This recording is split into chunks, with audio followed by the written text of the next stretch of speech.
Hey everyone, welcome to another video. In this video, I'll be going over Zed builds, runes, situational builds, and briefly what you should be doing on Zed to win and climb that ranked ladder.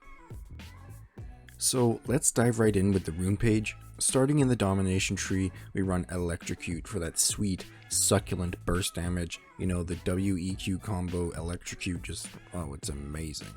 Next, we go into the sudden impact for that lethality, shredding through the tanky boys. After that, we're followed by Zombie Ward, simply for its utility. Gaining extra vision when you kill enemy wards with Umbral Glaive's passive is incredibly useful, something that most people overlook on assassins, and then replacing it with another ward of yours is just, it's vision management. Not only warding for yourself, but you're killing an enemy ward. It's important. Denying enemy vision, giving you vision at the same time. Don't overlook this, it's actually really good. Finally, with the domination tree, we take Ultimate Hunter. Obviously, Zed's ultimate is his core gameplay. To reduce the ultimate cooldown is huge. You want to take Ultimate Hunter, it's amazing. Next off, we run Sorcery with the Nimbus Cloak for the extra movement speed when flashing or igniting for kills, and Scorch for the extra poke damage in lane from your WEQ combo. We then take double Adaptive Force for the extra damage, and vary between MR or armor depending on who you're laning against. For example, if you're versus a Yasuo, you wouldn't take MR, I mean, unless you're some kind of a madman. Murder the Christians! In which case, go ahead and take MR. Next, I'll go over my Zed build and explain why I use it and why it's so effective. I call it the purple Zed build, well, because every item is purple, of course. So starting with the devastating Umbral Glaive. We go Umbral Glaive because of how gold efficient it is in the early game. You get a fast 50 attack damage, 10% cooldown reduction, 12 lethality, and the ability to deny enemy vision when you're invading or roaming to pick up kills.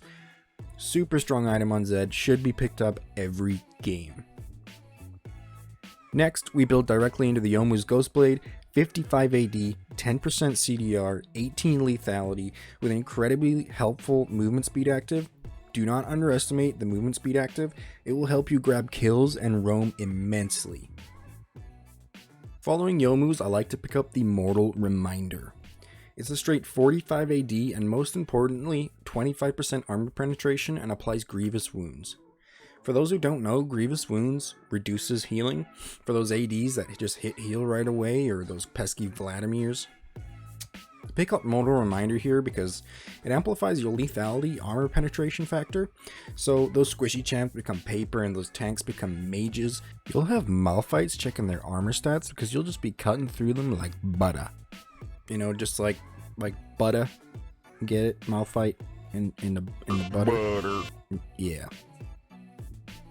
Fourth item I like to build is the Edge of Night, simply because it gives you lethality and stats we're looking for, but it also provides a health and a spell shield, which is super useful at the fourth item stage of the game.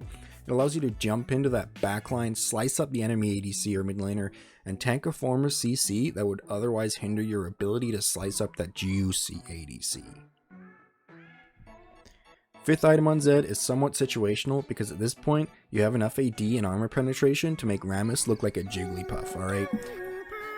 Typically, if I need a split push on Zed, my team's a bit trash, you know, the constant, you know, I'll build Blade of the Ruin King.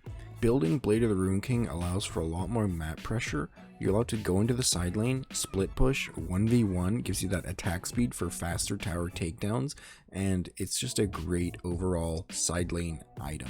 Simply for the attack speed and lifesteal, it also provides a really nice active for 1v1s or chasing down them squishy boys.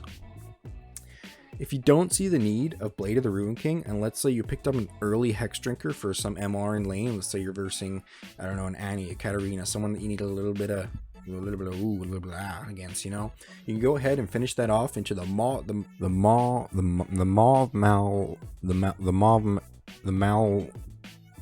that purple item. Okay, I'll throw it on screen here. It saves your ass. It stops you from getting bursted down by magic damage, gives you some lifesteal, you know, it just saves you, okay? Obviously, you're gonna throw some boots in there at some point. Grabbing early boots on Zed, if you have the gold for it, you know, if you're somewhat of a high roller, is great as it allows you to zoom around the map, Typically, you'll want to upgrade them into Merc Treads or Ninja Tabbies, depending on if you need armor or MR/tenacity. Again, unless you're against Yasuo and you're some kind of madman and you build MR, you go right ahead. That wraps up on how to itemize to take down them squishy boys and turn tanks into... Man, I just really don't like tanks, okay? They have too much CC, they do too much damage for how tanky they are. Anyways, you'll be able to turn tanks right into paper, okay?